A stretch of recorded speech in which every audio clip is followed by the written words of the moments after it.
Velika mi je čast i ogromno zadovoljstvo da mogu u ime svih vas i u ime srpske javnosti da pozdravim slavnog austrijskog i evropskog književnika, pisca, velikog prijatelja Srbije i srpskog naroda, Petera Hankea i suprugu Sofiju.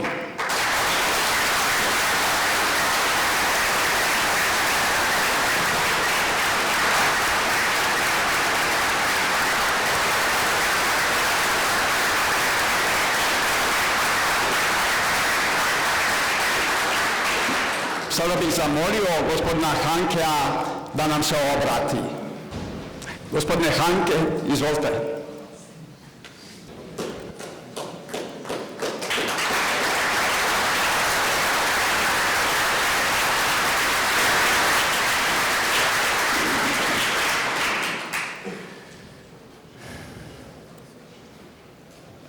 Hvala, gospodine Jovanović. You are a better speaker than me in English, for instance. I would like to to talk in Serbian, but I can understand razumem, but it would be very long if I would try to speak in Serbian. I would really prefer to speak in my language, which is German, if it is possible. I have to speak English. I don't know if we are efficient enough to find a German interpreter. If somebody would like to interpret from German. I don't like to speak English, but you are forcing me, and so You are welcome. You are welcome to speak in English, please. Dobar dan. I'm not prepared to have a speech to you, and I have to apologize. I will only follow. Just me.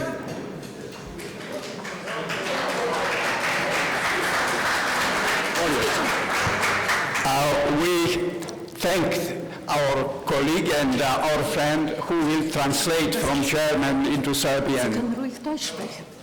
Ja. Ja, wenn Sie wollen. No, it's okay. I will speak in English now. Ja, Sie können ruhig Deutsch, ich übersetze aus der Kabine. En anglais? My wife tells me to speak English. Bonjour, vous allez bien? Bon, français. No, I want to follow only my fantasy, and I have not a political speech to deliver. Perhaps it will become political, but it's not my wish and nor my will.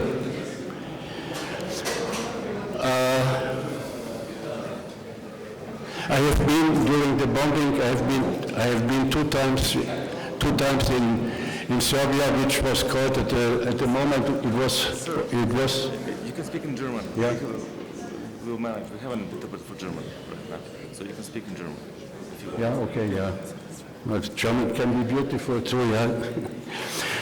Ich war während des Bombardements von damals war es nicht nur Serbien, es hieß damals noch Jugoslawien, Bundesrepublik, Federal Republic of Yugoslavia with Montenegro, Черна Gora and Serbia. I think it was, yeah, and Kosovo. And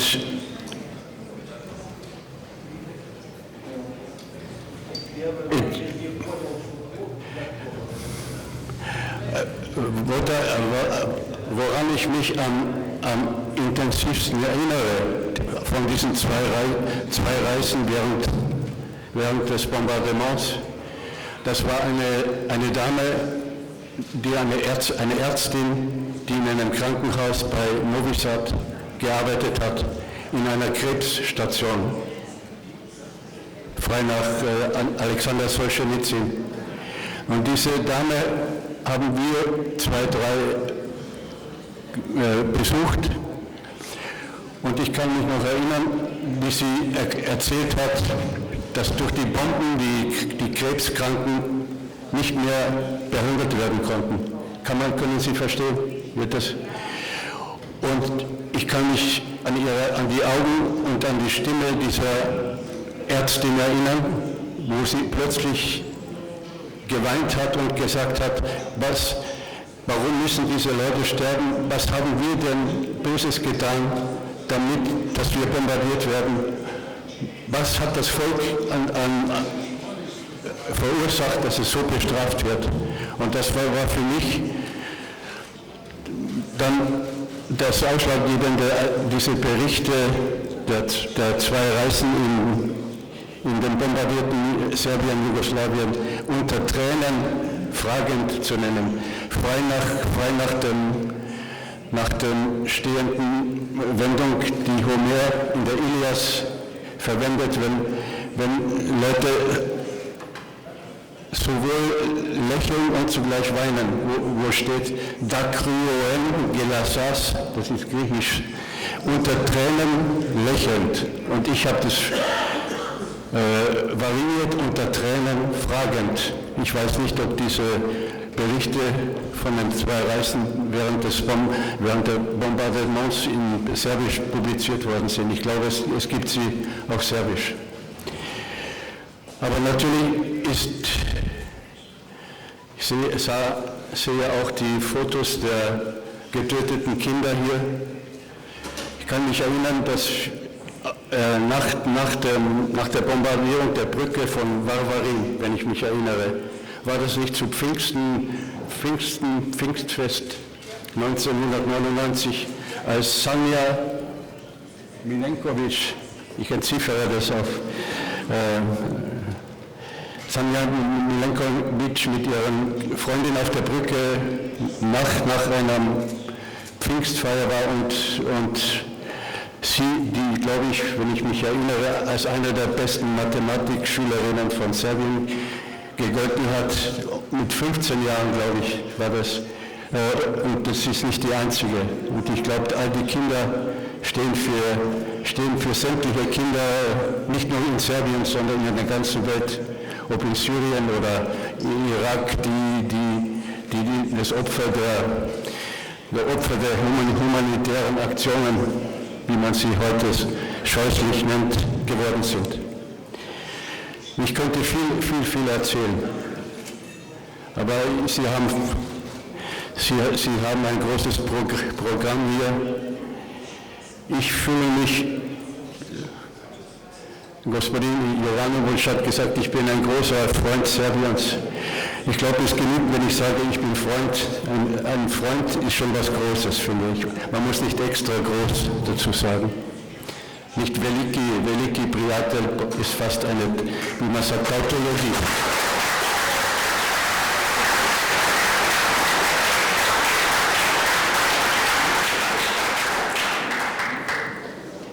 Es ist klar, dass Serbien und überhaupt der südliche Balkan von Anfang an nicht gerade ein verfluchtes Land ist, aber ein tragisches. Serbien ist ein tragisches Land, auch morphologisch in Europa gelegen, als eine Art von Knüppel, nicht nur Knüppelzone der Welt. Und deswegen bin ich fast auf eine Weise absurd dankbar, dass ich durch das riesige Unrecht, das an Serbien begangen wurde durch Europa und natürlich auch auf andere Weise durch die Vereinigten Staaten, wie das so schön heißt, bin ich perverserweise erst informiert worden, was es an großer Kultur gibt. Nicht nur die Klöster, die herrlichsten Klöster fast, ich bin versucht zu sagen, des Abendlandes und zugleich Morgenland und Abendland vereint. Nicht nur die Klöster von Manassia, von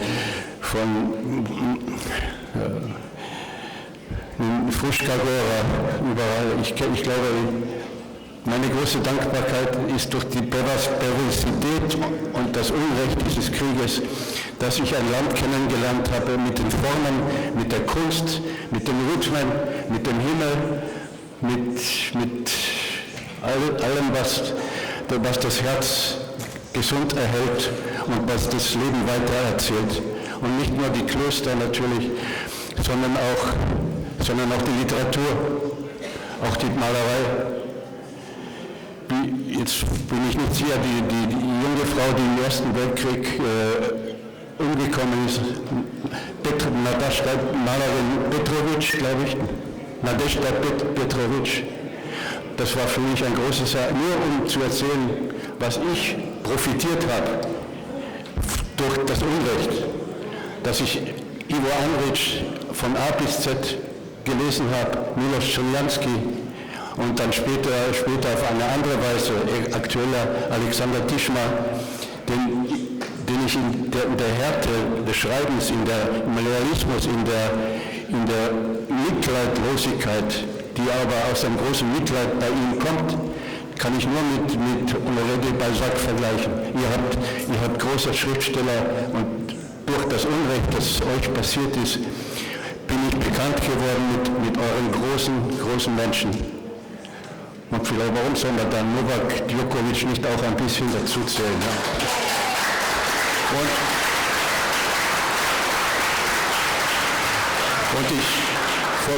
vor ein paar Tagen war ich noch in München und ich habe mich gefreut, wie gut die serbische Fußballmannschaft gegen Deutschland gespielt hat. Und das war ein gerechtes Unentschieden.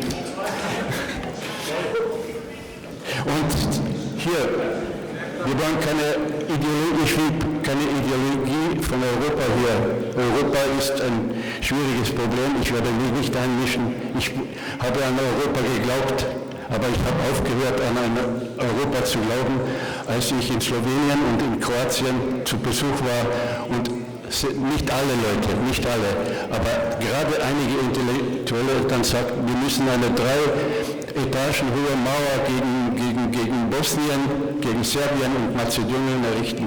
Und da fing ich schon in den Ende der 80er Jahre mein Zweifel an diesem Europa, das man propagiert hat. Und das Mitteleuropa als Ideologie darzustellen statt als Land.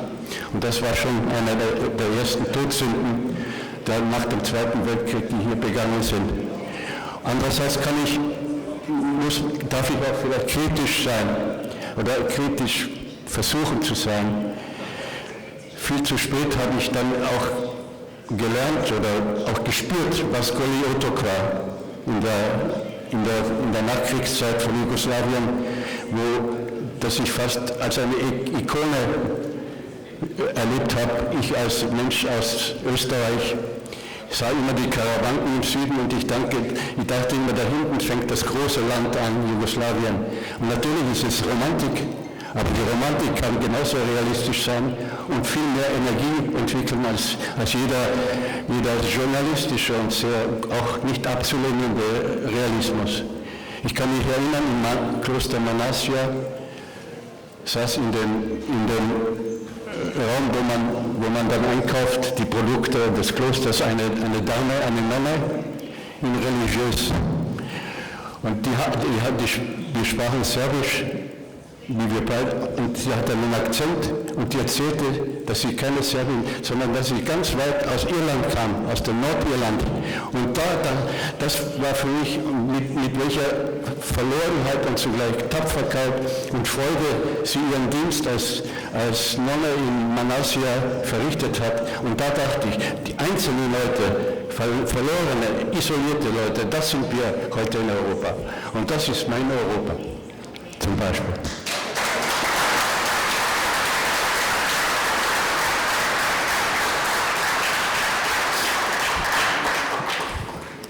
Keine Ahnung, es ist nur zum Schluss, ich versuche etwas Serbisch.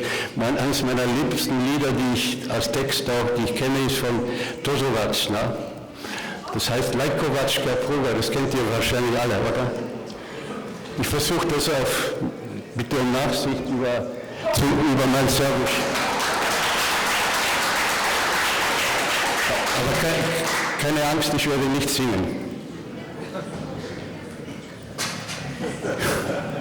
Für mich auch der Text ist für mich großartig. Der Text symbolisiert auch das, was ich gerade versucht habe zu erzählen, die Isolation des Einzelnen in der Landschaft, in der europäischen Landschaft heute. Und vielleicht ist das gerade auch gibt es gerade die Vereinzelung gibt vielleicht gerade auch Hoffnung. Ne? Ich hoffe, ich hoffe zumindest. Also ide mile lajkovačkom prugom. Ide mile za još jednim drugom. Ist das gut, Gnaden? Er geht noch mit einem anderen, mit einem Nächsten, mit einem Freund, oder Druck ist Freund, oder? Das ist ein schönes Wort, dass man serbisch, der andere Druck heißt ja auch der andere Druck, oder? Drugarit. Dass der andere der Freund ist, das finde ich eine schöne Eigenschaft der serbischen Grammatik zum Beispiel. Još jednim drugom. Und dann besonders schön, suvo seno košeno, tekla rekla kroz selo. Das ist so einfach. Der Fluss oder der Bach fließt durch das Dorf, glaube ich, oder? Selo ist Dorf. Abo reči riba plovi, nema koji da lovi.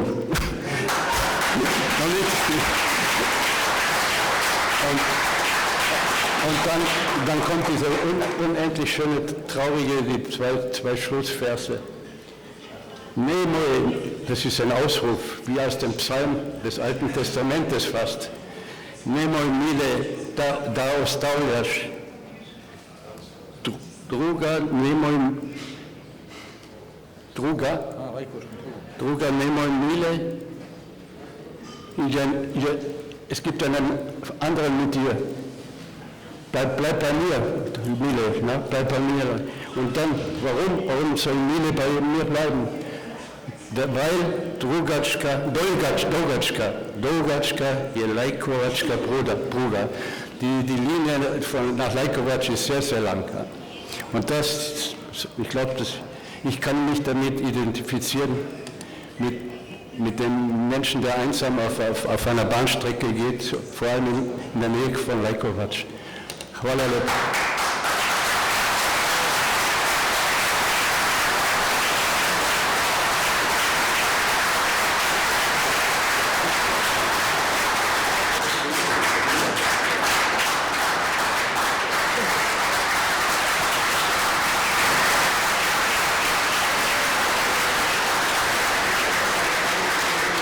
Želim da se najtoplije zahvalim gospodinu Peteru Hankeu što je svojim prisustvom i svojom besedom uveličao ovaj komemorativni skup. Želim da mu se posebno zahvalim na lepim rečima o Srbiji, o srpskoj kulturi i srpskoj književnosti i razume se kako ovaj naš skup ima komemorativni karakter. Posebno nas je dirnulo njegovo podsjećanje na stradalu decu tokom agresije NATO na našu zemlju. Hvala gospodine Hanke na vašoj lepoj besedi i na lepim porukama, na toplini koju ste i ovde u govoru izrazili prema Srbiji i srpskom narodu. U to ime Beogradski forum za svet ravnopravnih je želeo da ovaj dan obeleži